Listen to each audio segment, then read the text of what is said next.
రాజసుధా ఛానల్కి స్వాగతం. మన రాజసుధా ఛానల్ ద్వారా మరి అనేక సమస్యలకి పరిష్కార మార్గాలు తెలుసుకుంటున్నాం కదా. మరి ఈరోజు సంఖ్యాశాస్త్రం బట్టి అంటే న్యూమరాలజీ బట్టి మరి 4 సంఖ్యలో పుట్టినవాడు అంటే 4, 13, 20, 22 4, 13, 22, 31 తేదీల్లో జన్మించిన వారు మరి 8 సంఖ్య వారితో వివాహం అయితే వాళ్ళ వైవాహిక జీవితం ఎలా ఉంటుంది?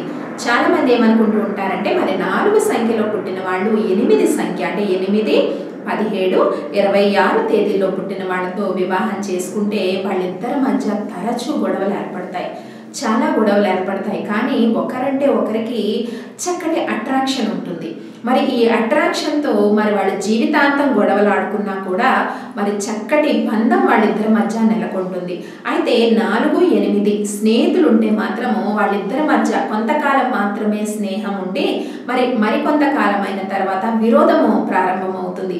అదే భార్యాభర్తలు అంటే 4 and 8 న్యూమరాలజీలో ఫ్యాంటాస్టిక్ నంబర్స్ అంటారు. అయినా కూడా 4 సంఖ్య మధ్య 8 సంఖ్య వారితో అంటే 4 అమ్మాయి సంఖ్య 8 అబ్బాయి సంఖ్య వారితో వివాహం జరిగితే మరి గొడవలు అయినా కూడా జీవితాంతం ఆకర్షణతో కలిసి ఉండే అవకాశం ఉంటుంది.